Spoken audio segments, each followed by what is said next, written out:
welcome to the next episode of our podcast. Thank you for being here with us at whatever point you are listening. I'm super excited for today's podcast because we've got a fantastic guest who's going to share with us her wellness and weight loss journey, but introducing some of the cultural elements of having a successful journey whilst eating and enjoying all her cultural foods. So without further ado, let me welcome my guest, Hema. Welcome, Hema. How are you? All right. Thank you, Angela, for inviting me. It's a privilege, and I'm so excited. Oh, that's brilliant. It is great to have you with us today. So, Hema, I've known you for quite a few years, but this is your opportunity to introduce yourself to our listeners. Tell us a little bit about who you are. So, welcome to all the listeners. My name is Hema, as Angela said. I am a single mom. I have 2 children, and I got into wellness seriously, in inverted commas, when I started Weight Watchers. I actually started working with them, and that's how I met Angela. And we've worked together for a few years, but we've kind of moved on and we still stay in touch. So the point came where I realised that if I didn't make any changes to my life, I'd be okay, but my health lifestyle wouldn't be as good as it could be. So Weight Watchers opened my eyes into eating healthier, portion sizes, and just educating myself on having a healthier lifestyle. But the nail hit the coffin when I was diagnosed with pre-diabetes. Wow. How long ago was that then? So I would say that's about 6 years ago or thereabouts. And it's always been playing on my mind because as an Asian, it's in our DNA or whatever it is, but we have a high propensity of people that have diabetes. My father has it, my brother has it. So it was always in my mind that maybe I'll inherit it or have it. And so when I had the blood test and I was told I was pre-diabetic, that was the nail in the coffin. Right, I have to be serious about doing something about it. Was that a shock to you? You said, you felt you had to do something. Was that a shock? Because you said that it's genetic. You've seen it through other members of the family. It was a shock when I found out I had it, but it was something that I knew I might get because of the family history of it. But the point is, I did something about it, and we were so lucky in Weight Watchers when we did the diabetes program, which further educated me on my lifestyle changes and what I needed to eat. And from day one, as soon as I found out, I made the changes on what I ate, what I did, how I did it. And 7 years later, yes, I'm still pre-diabetic. I have a blood test every year, but I'm not diabetic. And actually, I'm going to reverse it even more and more, so I'm out of that pre-diabetic stage. So if I can do it, I'll encourage anyone can do it, but it's all about taking action and your mindset. Love that.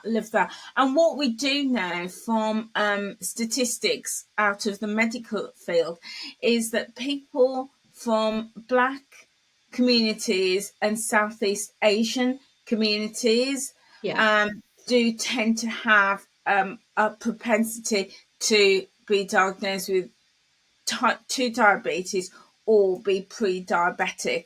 And, there's lots of questions around why this is, whether it's around the diet, the lifestyle, etc. But like I say, you're pre-diabetic. I'm a full-blown type 2 diabetic. That is really interesting. So you started your journey, you say, when you signed up to Weight Watchers. What made you go to Weight Watchers? So I joined at a workshop through a pre-diabetic program that the doctors were running, and the diabetic program that they ran was excellent, and that's where I learned a lot of the things that I'll probably take with me till my old age, till the day I die. I love that. So you went to your GP and the GP gave you a referral to Yeah, Weight Watchers, and we yeah. know that they do referrals to places like Slimline World and other companies who support in the community. Living Hmm. Well is one that comes to mind. But you initially went because you had a blood test and it came up that you were pre-diabetic. But you Yeah, said that you weren't particularly surprised or shocked because it was in your family. Your yeah. other family members had uh, diabetes or pre-diabetes. Yeah. So, what level of support did you get as an individual to when you joined the Weight Watchers pre-diabetic program? So, oh God, hundreds of webinars that you can join every week at different times. The support, so from the consistency of the same coaches, by either going on the webinar and speaking to them, or text messaging on their groups that they have internally in Weight Watchers, leaflets, pamphlets, and then my own research kind of online. But type 2 diabetes, it's a silent killer, but it's simple to reverse it if you think about it. There's no rocket science to it. It's Yeah, about lifestyle change and diet change. And the yeah, 5 things, which I didn't realize, this is where I picked all of this off. The 5 things, and I thought it was always sugar, yeah, cakes, this, that, and that. It's nothing like that, because I've learned the 5 things to cut out or cut down: potatoes, rice, white rice, bread, pasta, and white flour, anything like that. Cut those it's out, substitute for whole wheat, because they all convert to sugar. Yeah, Yeah. absolutely. Because So it's the refined carbohydrates. that's Because, it. and it's interesting because sometimes, as a coach, I see people in the weight loss industry say, I need to cut out carbohydrates. And what they're referring to is cutting out things like the breads and the cakes and the pastas and things like that. Well, 2 points. First, I say never cut anything out, especially if you love that food. Just reduce it, Yeah. reduce the amount. But like you say, where you can switch to whole grain, that's going to be so much better for you. Yeah. My But my thing is bread, chapatis, and it's all mm, wheat, wheat, wheat. So I thought, well, like you say, don't cut it out, because you get into a shock mode, because your body is used to having it for a certain length of time. So when I started having sourdough bread, and I used millet flour instead yeah, of whole wheat flour, and you can have as much as that won't affect your blood sugars. I substituted potatoes for sweet potatoes, and pasta to whole wheat. Not that I eat a lot of pasta, but those are my substitutes. So I yeah, don't feel like I'm missing out on anything, because I'm having those substitutes, which are actually healthier for me. It makes sense. yeah. And we So still have, you yeah, made a few swaps yeah, so you can still enjoy the foods that you love and still have those carbohydrates, but not more the healthier, if there's such a thing as a healthier version, because at the end of the day it's still all carbohydrates, yeah. but it's not as refined, because you're absolutely right. And I'm no dietitian, I'm no nutritionist, but what we do know is that when we eat those refined carbohydrates, anything that isn't our bodies don't burn gets turned into sugars, and then that sugar gets stored as fat, and then that can affect our blood sugar levels. How long did it take you? I know you said that there was lots of support on the Weight Watchers program to help you to manage or reduce your risk of type 2 diabetes. How Mhm. long did it take you making those swaps to reduce your blood sugar levels? So I went all in. I substituted everything. I'm a type of all in or nothing type of person. So I made the substitute, but on the back of my mind, I thought, is this going to work? Am I going to reverse back and whatever? So I was mindful of that. I actually enjoyed sweet potatoes, and the substitutes I had. I absolutely loved them. I cut my portions down. And I think from the Weight Watcher meetings, step by step, week to week, just adding to it, maybe the activity, or having more vegetables then in my diet, and fiber, and learning that balancing everything without not missing out on anything, has helped me long term. The biggest thing I can take from all this is psychologically and mentally. If you're Mm, not there, you can reverse it tomorrow, and you can go backwards for months. If you're prepared mentally in how you're going to do it, I now just wake up and I know this is my lifestyle. I don't look back and think eat what I used to eat, because it just doesn't come into play anymore. This is how it is now. I'll do my 5,000, 10,000 steps a day, a bit of weight training, make sure I have my diet with all my fiber, protein, and carbohydrates. Snacks, honestly, I don't buy crisps, cakes as much as I used to, so I don't even miss them, or biscuits. It's very one funny story I used to say when the kids were little and they'd come from school. We'd get through a packet of biscuits a day, easily between three of us, and a cup of tea. Yeah, small packet, 4 or 5 biscuits each, no big deal. Right, That's how you right. think. But just imagine if I'd carried on with that lifestyle, not changing what I ate or the exercise. I would be probably on tablets now. Right, right. I Yeah, hear you. So, Hema, so you got a referral to Weight Watchers, and as I say, we know that lots of other weight loss companies in the industry do have referrals. So, if you are listening, guys, and you think you might be at risk of diabetes, do contact your local GP or your practice nurse, and see if they can refer you to one of the providers that they work with. But in particular, Hema, you were referred to Weight Watchers. You joined their program. You got lots of support, and you started making swaps, which you say is now a lifestyle for you. But something that you touched on, which I wanted to just to pick up on, is you were referring very much to the mindset. yeah. Yeah, tell us a bit about that. How was developing a mindset around healthy eating and lifestyle, how has that helped you to make the lifestyle change that you have today? Okay, so if you think about it, there's two roads. If you've ever seen Sliding Doors, the movie, you have your options, and you think, well, if I carry down this road, carry on this road, as I am now, I'll end up on injections, tablets, and the rest. What happens when you're diabetic? Not just that, on the background of it, your health is just going to deteriorate more and more, and it complicates it with more medication. And that isn't where I wanted to end up. I want a quality of life as long as I live, and as I want to live a long life healthily. That was my mindset. So the second road, or the second option, was make the changes step by step, see how you go, get the support you need, and just do it for a year. Take a month at a time, a week at a time, a day at a time, and see where you get to. And as the results were coming in and it was improving year by year, I'm just still pre-diabetic. Yes, it is working, and hopefully I will even come out of that zone.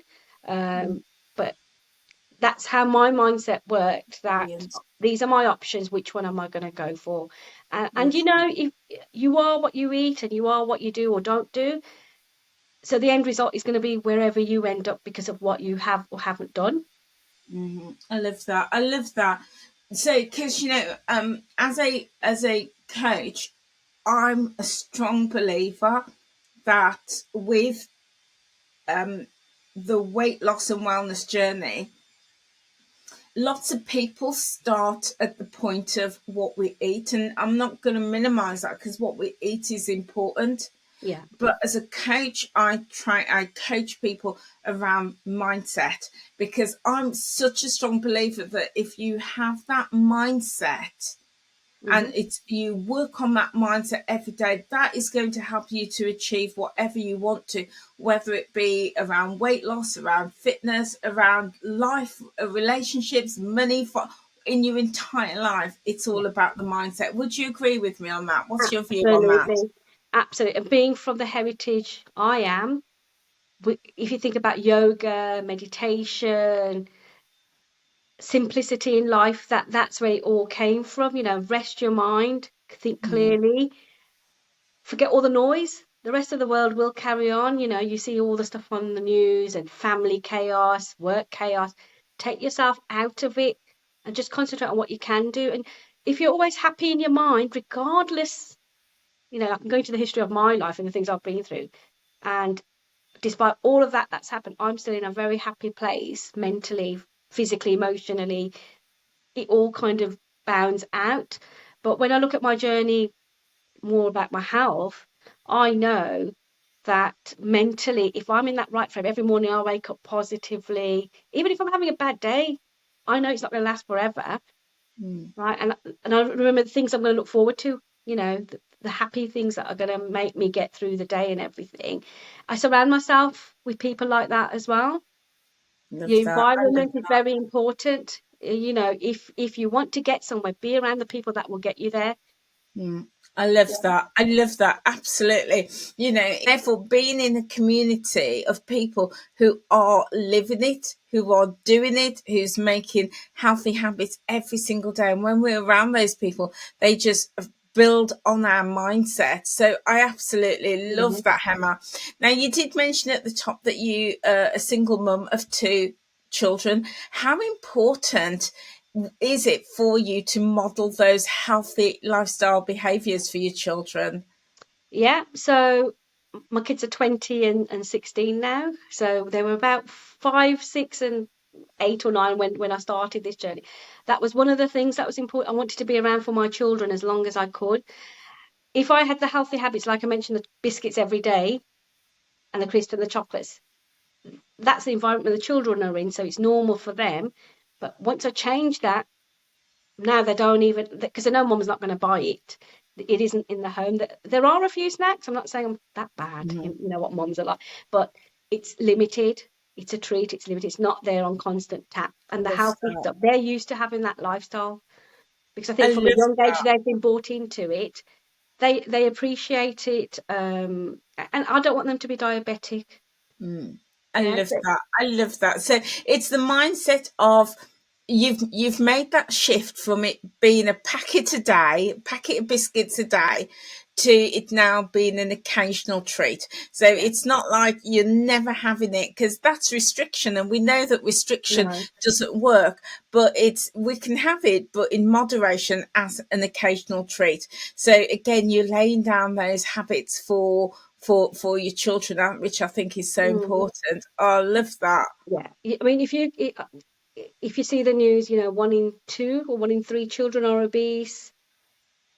Yeah. Kids are diabetic. I never heard of it when I was younger, kids being diabetic. So, No.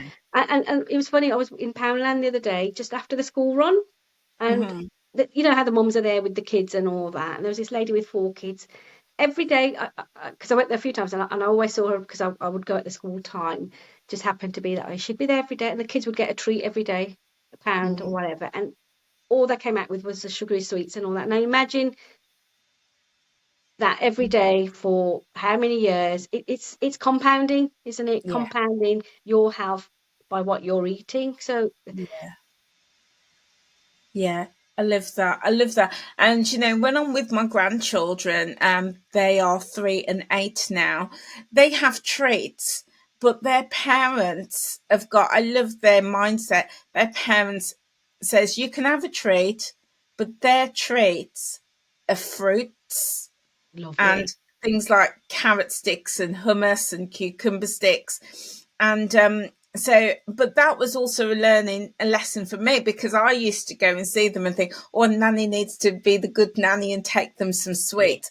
And then when I'd look at their treat cupboard and their treat in the fridge, it was all raspberries. And my youngest, he absolutely loves, it's gone straight out of my melons. He loves melons. Oh yeah, my days. He yeah, yeah. he But loves that's it. melons. And if they've brought their kids up from that young age, that this is a treat, they're mentally going to think this is a treat for us, not a chocolate biscuit or a packet of crisps. That's how they're going to be. They just have to be mindful that it Absolutely. carries on when they're in their school life and whatever. But if that habit's there, they're not going to want to eat the other stuff. Absolutely. So when Nanny goes to see them now, and Nanny's going to take them a treat, Nanny goes to the shops and she buys a punnet of raspberries or strawberries or melons Yeah, or some hummus or carrot, and to them that is their treat. yeah, And that's not to say they never have sweets or chocolates. Well, my 8-year-old, he doesn't really like chocolate, so we're fine on that. But yeah, the youngest, that is, if you take them some fruit, that's their treat. They love that. And I think kudos to their parents who has brought them up with that yep, already. So yeah, as you say, being a mum, it is setting that example for the children. Yeah, love that. So Hema, thinking back to your journey, what have you learnt about yourself so far? So Angela, I've learnt that if you set your mind to something, you can absolutely do it. Staying focused. Be selfish with yourself. We talk so much about self-care, and I used to feel that was selfish. I've got to put the kids first.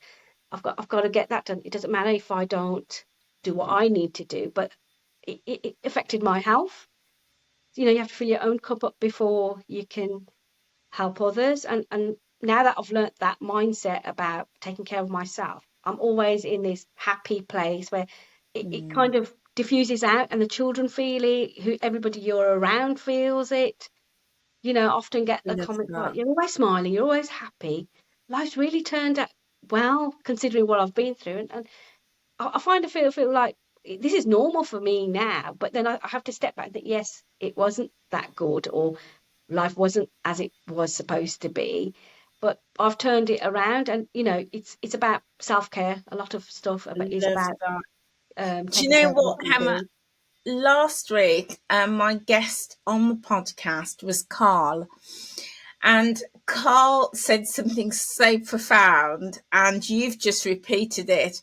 Because when I asked him this question, he said, what is learned is to be happy where he is. Yeah, And that's just what you're saying. It's about being happy. Because, I know, and us both being coaches in the weight loss industry, so many people pin their happiness, their mood, their day. It's all around that number on the scale.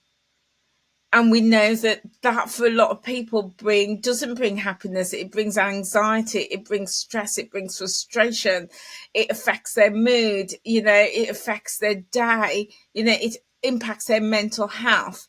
But I love what you said, is that for you it's about being happy where you are. Yeah. yeah. So how have you made that happen? Do you focus on the number on the scales? Where are you with your weight loss journey? So I do weigh myself regularly, but that number doesn't affect me because I know if I put a little bit of weight on, it's because of something I've had or eaten occasionally. But generally, it's static, or it goes down about a pound a week. Most of the time, it's static now because it's at a weight that I can be happy Mm, with. And yeah. yes, I want to lose a bit more, but I'm not focusing on why am I not at where I want to be. Like you said, the happy at present, I've lost over a stone. I'm really Well grateful done. that I've done that, and I think, wow. And I'll just repeat what I've already done to lose that one stone. Um, when you lose some weight and your body gets to, it's harder to lose a bit more. It's that, I call it that stubborn fat, or whatever you want to call it. That's just Yeah. stuck, but it will go. And if I But don't I keep stuff, imagine I imagine for you it's not so much about the number on the scale, but rather you're the reducing the risk of type 2 diabetes yeah, and yeah. keeping your risk in check. That's right. That's my first priority. And the side effect, as I always say, is losing the weight, which is great because yes, I could do with losing a bit more weight. And I'm not saying I feel any happier because I've lost the weight, but it's a feeling that you feel, oh Mm, my God, yes, my blood sugars are always in place. But at love the that. same time, I'm losing some inches. I'm feeling healthier internally Love by doing that. that. And not only that, cholesterol, what are the other things? High blood pressure. Yeah. I didn't have cholesterol, but I did have high blood pressure, the BMI, I had all of that, and all of that's reducing. Love Just that. I by love taking that. one of eight and a few steps. I haven't gone to a gym. I don't do any personal training, anything like that, but just 5,000 steps, getting some fresh air. My job actually involves walking every day. Mm, love So that. 3 days I get 10,000 steps in anyway, and it's just managing on the rest of the week. So it's just simple things that don't So cost anything that has helped me on my journey. love that. So what I'm hearing from you is that on at the start of your journey, it wasn't the number on the scales wasn't the priority. It was about reducing your risk of type 2 diabetes. You then manage that with making some simple swaps and you've got that now where it needs to be. You would still like to lose a little bit more weight, but you're losing inches, all your metrics are fine. So that isn't a priority for you now because you're being happy where you are in your life and, with your health. And Yeah. do you know what? That is, as a coach, for me, that is music to my ears because we can focus in on the scale for every day if we want, and that's never gonna get us the result of being happy with our life and where we want to be. So I love that. I absolutely love that, Hema.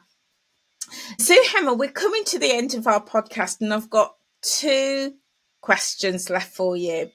Now you mentioned that you're a Hindu Yeah. and from obviously an Asian cultural background. But what I'd love to know is within the Hindu and your Asian community, is there any stigma or any thoughts from the community about joining weight loss clubs? And the reason I ask this is because having been a coach and for one of the leading brands, there wasn't many people of color, black, Asian, Yeah. Muslims, Hindus coming Yeah. through the doors. It was, I would say, it was at least 95% white European people. Yeah. So I'm interested to know, as a Hindu and in your culture and your community, is there any stigmas attached to losing weight and joining weight loss clubs?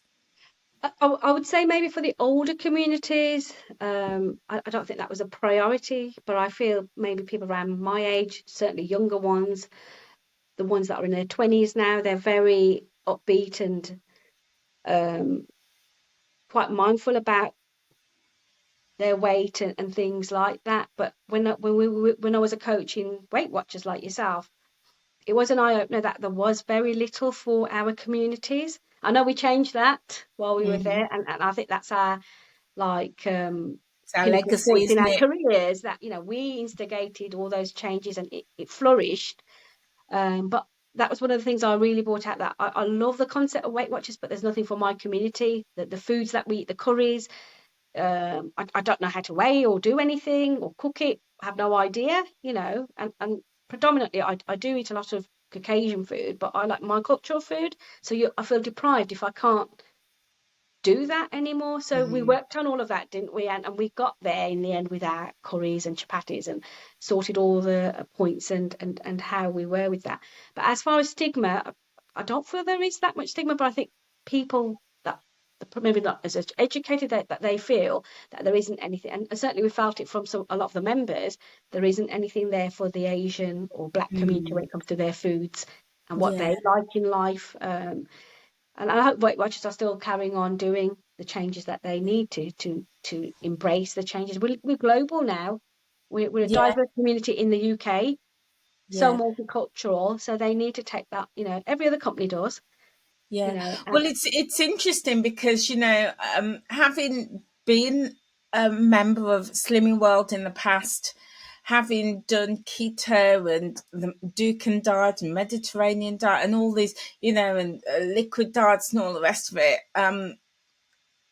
Although I will stress this, I am no longer affiliated with Weight Watchers. I would say that Weight Watchers was the only one that really started to yeah, take into account culture and cultural foods and supporting the black community in particular. And I know they started supporting the Asian community, but outside of that, if I look at other weight loss companies and other groups, there isn't that. But no, that I think is also reflected as to why there is so little people of different cultural backgrounds being members of these communities, because it's not reflected yeah, very much, and we have to sort of muddle and find our own way through hmm, it. And I know that I've had quite a few Black women on the podcast. We had Sherry and Sheila and V on, and they were saying the same thing, that the support wasn't really there and you have to muddle your way through. Yeah, Yeah. yeah, interesting. So Hema, tell me, I know we love our food. Oh yes. What's your favorite? Yes. What's your favorite Indian dish? So there are many, but I would say I love my curries, non-vegetarian or vegetarian. And there's another thing, we have a lot of deep fried foods. If you think about samosas, Mm. pakora, all fried, which is a very Asian dish. And I do love them, but now we've got gadgets like air fryers, ovens, which we've always had, but air fryers have been a game changer. I can make onion bhajis, put them in the air fryer, have the same taste without all that oil. And if I buy ready the samosas, the frozen ones, I will just brush them with a little bit of oil instead of deep frying it and put them in the air fryer. So again, I'm not missing out on what I love. I'm just changing the way I cook it. Even in my curries, that there are some recipes that you don't even need to use oil, and as long as you have a water base, you can still get that same effect without all that oil. Yeah, Simple love but effective, love that. and it works. So, can you name your favorite curry? I would have to say it's chicken curry. A chicken curry, Yeah. or one of mine is butter chicken. Oh Yes. my days! Yeah. Oh my days!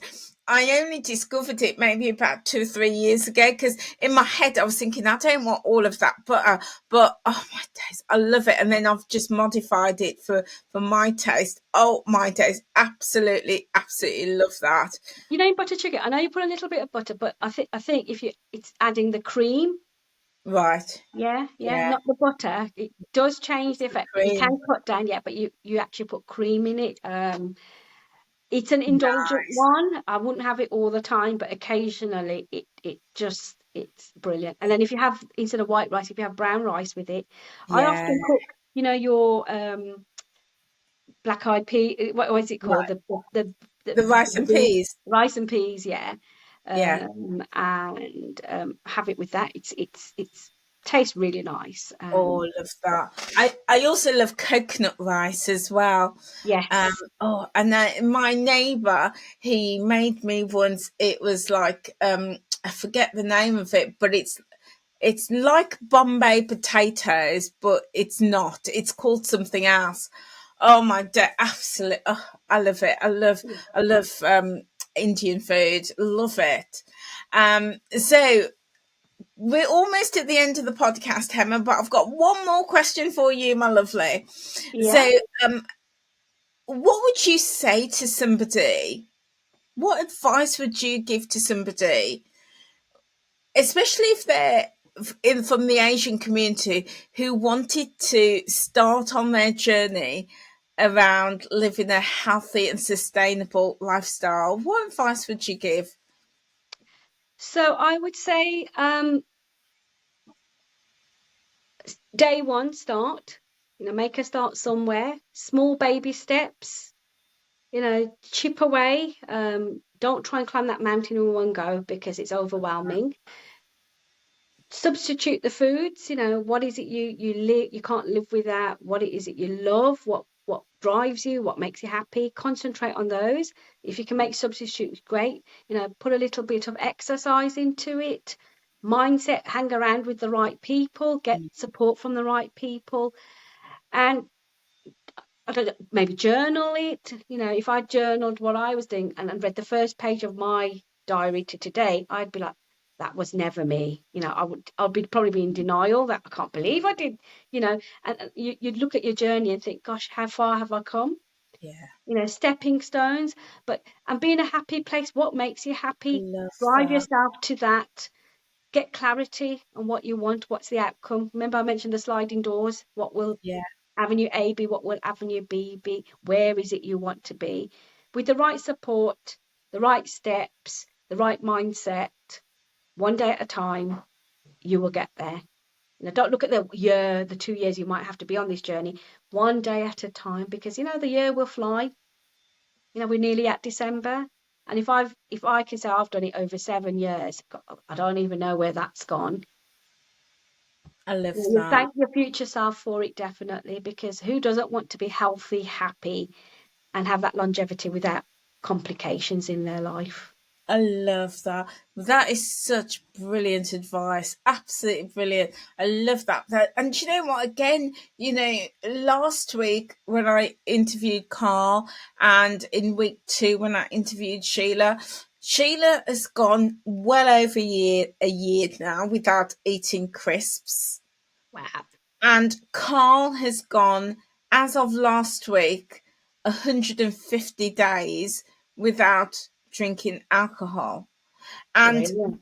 both of them, and this is what I find so fascinating, and it links perfectly with what you've said. Both of them said if they had thought, I'm going to not drink alcohol for 150 days, or Sheila, I'm not going to eat crisps for a year, probably wouldn't happen.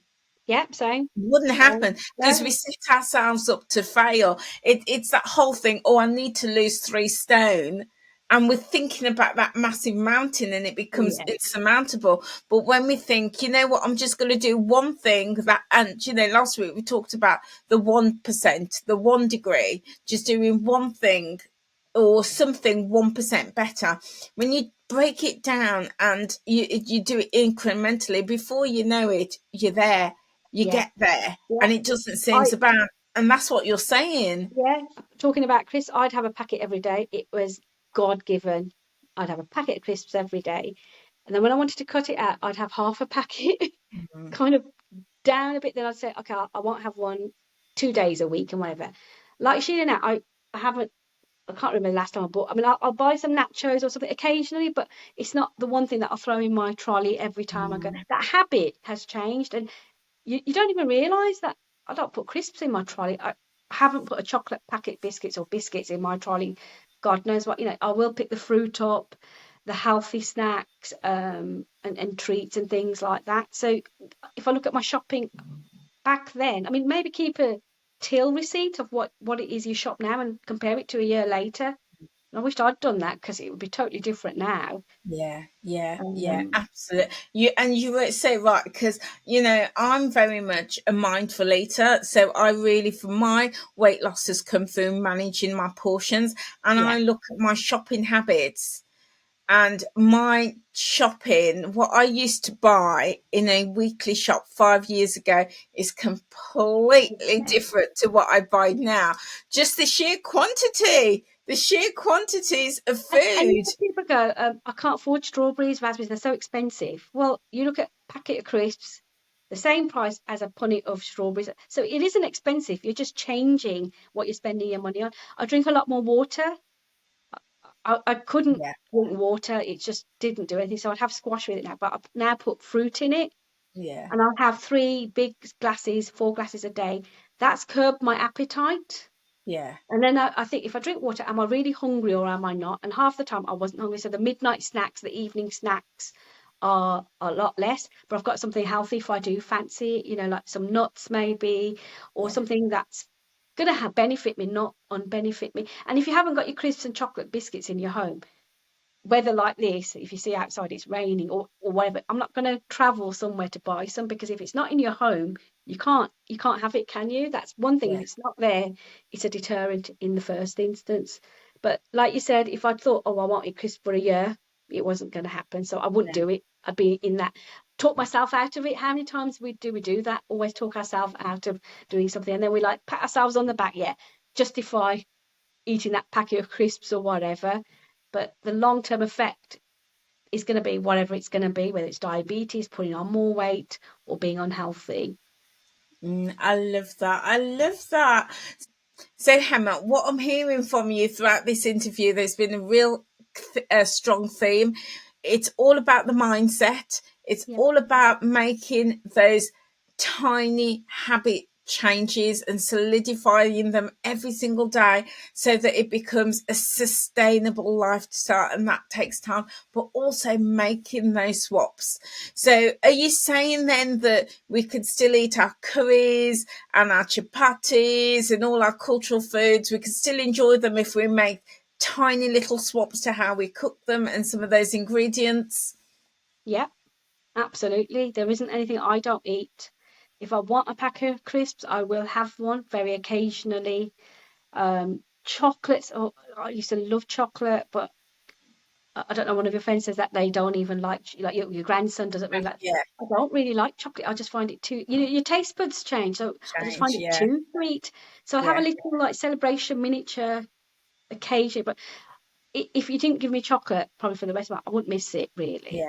Yeah, I But it's wouldn't. good to know we could still eat our curries and our Yeah. cultural food and still get our health in check, reduce the risk of type 2 diabetes, and lose weight and be happy as well.